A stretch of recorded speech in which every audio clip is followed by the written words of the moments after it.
Hello दोस्तों, स्वागत है आपका लक्ष्य IAS PCS में। और जैसे कि दोस्तों हम यूपी PCS, उत्तराखंड PCS और बिहार PCS को लेकर मतलब आपके पास क्रैश कोर्स के माध्यम से आपके हर आपके पास सब्जेक्ट को कवर करा रहे थे टॉपिक वाइज, जिसमें अपना पहला सब्जेक्ट हमने हिस्ट्री को लिया और हिस्ट्री को हम टॉपिक वाइज कवर करा रहे हैं, ठीक है नहीं। तो पिछले कई दिन से वीडियो नहीं पढ़ पाए, थोड़ी सी आपके पास व्यस्तता थी, लेकिन अब कोशिश ये रहेगी कि मैं कंटिन्यू आपको टॉपिक वाइज टॉपिक वीडियो उपलब्ध कराऊं, ठीक है। क्योंकि देखो टॉपिक वाइज टॉपिक पढ़ने का ये फ़ायदा होता है कि अगर आपके पास क्वेश्चन कहीं से भी आ जाए, अगर आपने टॉपिक को पढ़ा है तो आप बना लोगे क्वेश्चन। लेकिन जब आप बहुत सारी बाढ़ लगी हुई है यूट्यूब पर कि आपके पास क्विक रिवीजन करके दुनिया भर की चीज़ें करके आपके पास वन लाइनर क्वेश्चन की फॉर्म में पढ़ाना, लेकिन मैंने थोड़ा सा डिफरेंट अप्रोच लिया है। मेरा मकसद ये है कि मैं टॉपिक वाइज आपके सिलेबस को कवर कराऊँ, पहले हिस्ट्री कराऊँ, फिर ज्योग्राफी, फिर इकोनॉमिक्स, इस टाइप से। उससे क्या होगा कि जो वन डे एग्ज़ाम वाले बच्चे हैं जिनके पास संसाधन नहीं है आर्थिक रूप से, या वो बड़ी सिटी में जाकर नहीं पढ़ सकते, तो वो टॉपिक वाइज टॉपिक अपने नोट्स बनाकर कवर कर सकते हैं। और वो जो मैं आपको कराता हूँ वो उस लेवल का रहता है कि आप PCS तक की तैयारी बड़े आराम से कर लोगे। और IAS में भी आपका बड़ा महत्व आपके पास आपकी सक्सेस में महत्वपूर्ण भूमिका निभाएगा। कहीं ना कहीं आपको यहाँ से IAS में भी प्रॉफिट होगा तैयारी का, ठीक है नहीं। तो मेरी कोशिश ये है कि मैं उन बच्चों के लिए आपके पास सारे सब्जेक्टों को टॉपिक के माध्यम से क्लियर कराऊँ जो बच्चे आपके पास आर्थिक रूप से कोचिंग नहीं ले सकते या बड़ी सिटी नहीं जा सकते, या और जो भी हैं वो घर रहकर तैयारी करना चाहते हैं। बहुत सी लड़कियां ऐसी हैं वो बेचारी बाहर नहीं पढ़ सकती, तो वो घर तैयारी करना चाहते हैं। अब दरअसल क्या होता है, अगर वन लाइनर में मैं क्वेश्चन कराता तो आप 200-300 क्वेश्चनों तक सिमट कर रह जाते हो। लेकिन जब हम टॉपिक वाइज पूरे सब्जेक्टों को अच्छे से पढ़ेंगे, उससे क्या होगा, आप किसी भी एग्जाम में बैठ जाना, आपके टॉपिक क्लियर होंगे तो आप क्वेश्चन बना लोगे, ठीक है नहीं। तो इसी क्रम में बस उद्देश्य केवल इतना ही है, आपको कोई इसका पैसा नहीं लेना, आपको चार्ज नहीं देना है, कोई किसी प्रकार की आपसे फीस नहीं ली जा रही। बस आपसे ये कहा जा रहा है कि आप रेगुलर रूप से सारी क्लासों को लो। प्लेलिस्ट में सारी क्लासें पड़ी हुई हैं आपके पास, यूपी PCS BPSC का क्रैश कोर्स करके, ठीक है नहीं। तो वहाँ से आप सारी प्लेलिस्ट से पढ़ सकते हैं और अब रेगुलर जो है जोड़ सकते हैं, ठीक है नहीं। अगर प्रयास आपको अच्छे लगते हैं तो आप चैनल को सब्सक्राइब कर सकते हैं और ऑल वाला जो नोटिफिकेशन वाला होता है साइन, उस पर क्लिक कर सकते हैं ताकि सारी क्लासों का आपको अपडेट मिलती रहे, ठीक है नहीं। तो इसी क्रम में आज जो अपनी क्लास थी, हमने अभी तक मॉडर्न हिस्ट्री में सारी जो भूराजस्व नीतियाँ थी उन्हें कवर किया था। आर्थिक प्रभाव देखे थे हमने ब्रिटिश अर्थव्यवस्था के भारतीय शासन पर, मतलब भारतीय अर्थव्यवस्था पर। और मैंने आपको रेलवे, सैनिक, मतलब जो सिविल सेवा है, नागरिक सेवा, और आपके पास कोर्ट है, न्याय व्यवस्था या पुलिस व्यवस्था, ये मैंने सब करा दिया था आपको एक वीडियो में, ठीक है नहीं। और आपको मिल भी गया होगा और आपने पढ़ा भी होगा उस चीज़ को। और उसी क्रम में अपना जो आज का टॉपिक है, वो आज का टॉपिक है हमारा भारत में स्थानीय स्वशासन। यानी जैसा कि आप देखते हो कि गाँव में मतलब ग्राम पंचायत के चुनाव होते हैं प्रधान के, ठीक है नहीं। बहुत लोग उसमें पार्टिसिपेट भी करते हैं और हो सकता है कि आप सब ने भी वोट दिया हो, ठीक है। और जिले मतलब ब्लॉक स्तर पर एक आपके पास व्यवस्था होती है मतलब स्वशासन की, और एक जिले स्तर पर जिसे जिला पंचायत कहा जा रहा होता है, ठीक है। और सिटी में प्रशासन के लिए जो नगर पालिका या नगर निगम होते हैं। लेकिन आज हम देखेंगे कि भारत में ये जो स्थानीय स्वशासन है, इसकी नींव कहाँ से पड़ी। तो हम उसके हिस्टोरिकल बैकग्राउंड को देखेंगे और ब्रिटिश शासन के टाइम पर क्या क्या कदम उठाए गए उन्हें देखेंगे, और वर्तमान में क्या स्थिति है, इन सारी चीज़ों को देखेंगे कि वर्तमान में स्वशासन की प्रक्रिया कैसे डेवलप हुई, ठीक है। तो अगर मैं हिस्टोरिकल की बात देखूं, ठीक है, ये तो नोट है आपके पास। हिस्टोरिकल में अगर मैं देखूं तो प्राचीन टाइम में जो मौर्य काल है, चंद्रगुप्त मौर्य के टाइम पर, वहाँ भी आपके पास स्थानीय प्रशासन के कुछ मतलब व्यवस्था मिलती है, ठीक है। लेकिन चोल साम्राज्य जो था, जो दक्षिण भारत में चोल युग था, वहाँ पर आपके पास भारत के इतिहास में स्थानीय स्वशासन जो है वो सर्वश्रेष्ठ युग कहा जाता है चोल प्रशासन में। वैसे आप मतलब हिस्टोरिकल देखा जाए तो हिस्टोरिकल आपके पास मौर्य शासन में स्थानीय स्वशासन की व्यवस्था मिलती है, लेकिन आपके पास चोल प्रशासन जो है आपके पास इंडियन हिस्ट्री में, वहाँ जो स्थानीय स्वशासन का उसे स्वर्ण युग कहा जाता है या सर्वश्रेष्ठ युग कहा जा रहा होता है। तो ये तो आपके पास भारतीय हिस्ट्री की बात हुई। अगर मैं ब्रिटिश टाइम पर बात करूँ तो शुरुआती स्तर में ब्रिटिश में जो स्थानीय स्वशासन संस्थाओं का विकास हुआ वो 3 प्रेसिडेंसी जो शहर थे जैसे मद्रास, बम्बई और कलकत्ता, इनमें आपके पास सर्वप्रथम स्थानीय स्वशासन के अंतर्गत व्यवस्था मतलब संस्थाओं का डेवलपमेंट किया गया और 1793 के चार्टर के तहत उसे वैधानिक दर्जा दिया गया। तो यहीं से क्वेश्चन, ये सब क्वेश्चन अपने आप में कि अगर पूछा जाए कि प्राचीन भारत में स्थानीय स्वशासन की व्यवस्था कहाँ देखने को मिलती है तो मौर्य काल में, और दक्षिण भारत में कहाँ देखने को मिलती है चोल साम्राज्य में, और चोल साम्राज्य जो है काफ़ी सर्वश्रेष्ठ युग था स्थानीय स्वशासन के बारे में।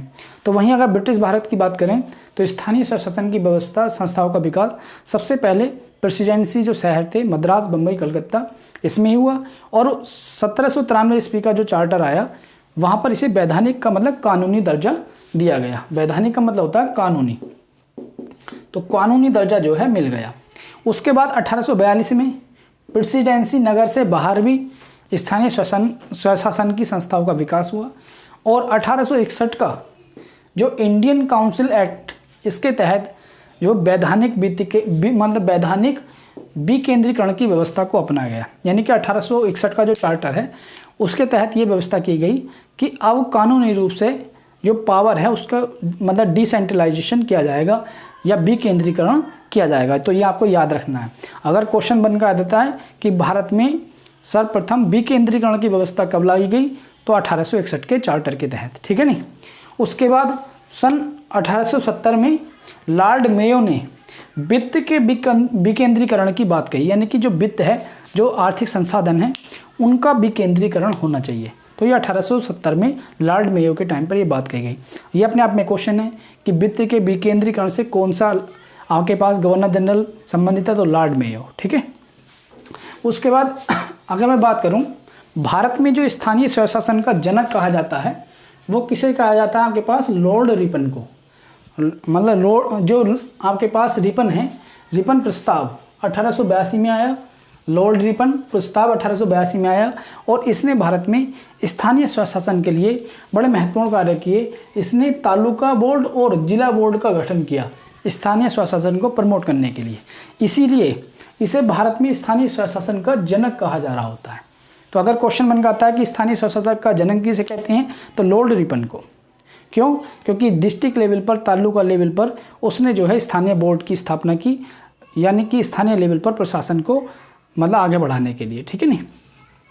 तो वहीं अगर मैं बात करता हूँ 1919 का जो आपके पास चार्टर आया या अधिनियम आया, उसमें स्थानीय स्वशासन द्वारा जो है स्थानीय स्वशासन हस्तांतरित विषय का रूप ले लेता है, ठीक है नहीं। स्थानीय स्वशासन हस्तांतरित विषय का रूप ले लेता है।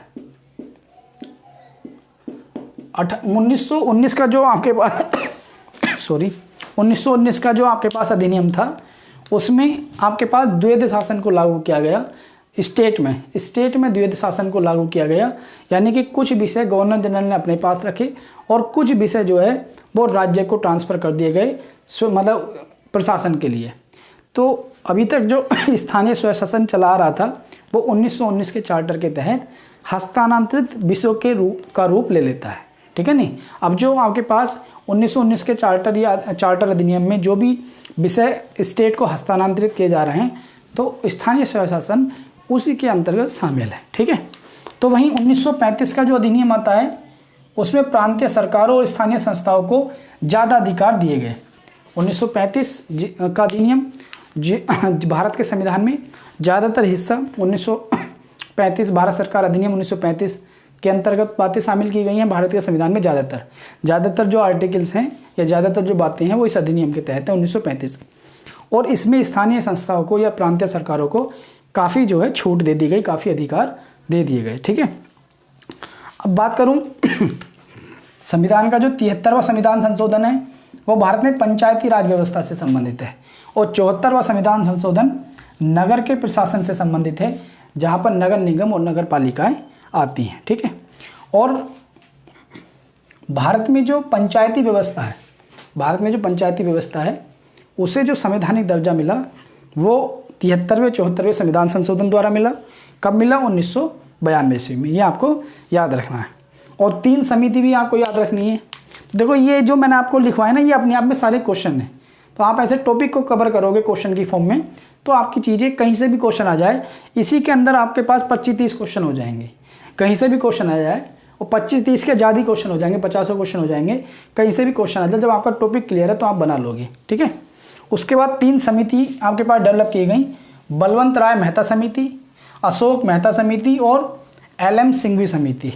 बलवंत राय मेहता समिति वो त्रिस्तरीय पंचायत व्यवस्था से संबंधित है, अशोक मेहता द्विस्तरीय से, और LM सिंघवी समिति जो है वो पंचायत संस्थाओं को संवैधानिक दर्जे आपके पास उपलब्ध कराने की, ठीक है नहीं।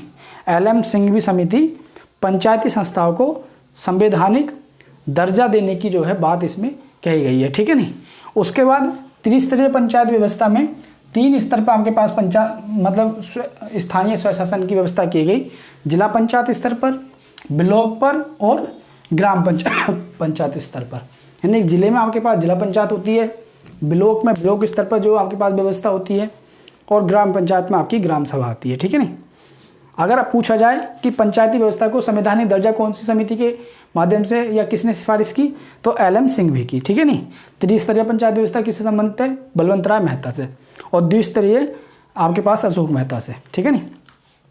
उसके बाद संविधान का जो भाग 9 है, संविधान के भाग 9 में पंचायती राज की व्यवस्था की गई है, ये आपको याद रखना है। और आर्टिकल जो 243 है और 243 ओ तक, आर्टिकल 243 से 243 ओ तक पंचायती राज व्यवस्था की बात की गई है। और कौन सी अनुसूची में, 11वीं अनुसूची में कितने विषय आपके पास दिए गए हैं, 29 विषय दिए गए हैं, ये आपको याद रखना है। यहीं पे 5-6 क्वेश्चन हो जाते हैं, ठीक, तो ये आपको याद रखना है। और संविधान में जो आर्टिकल 40 है, संविधान का आर्टिकल 40 जो राज्य का नीति निर्देशक तत्व है, वो भी पंचायतों के गठन की बात करता है, ये आपको याद रखना है।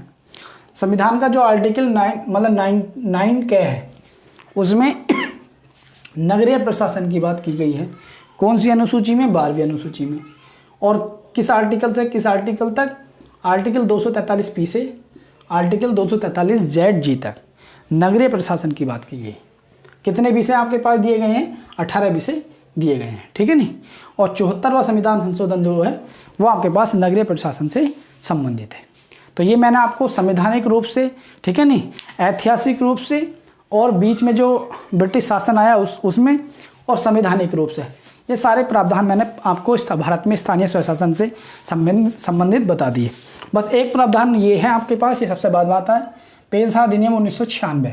ये जनजातीय इलाके जो हैं वहाँ पर स्थानीय प्रशासन की बात करता है, वहाँ पर आपके पास स्वशासन की बात करता है, पेशा एक्ट 1996। तो ये हमने टॉपिक को कवर किया, स्थानीय स्वशासन को, और अच्छे से कवर किया। एक बार अगर आप पढ़ लोगे तो इसी के अंदर आपको 50 क्वेश्चन आप कर लोगे। एक टॉपिक तैयार करो, 50 क्वेश्चन तैयार हो गए। तो टॉपिक वाइज टॉपिक मैं आपको सारा हिस्ट्री करा दूंगा, मतलब हर सब्जेक्ट जो कोर सब्जेक्ट होते हैं। बस आपको लगातार लक्ष्य IAS PCS के साथ जुड़े रहना है।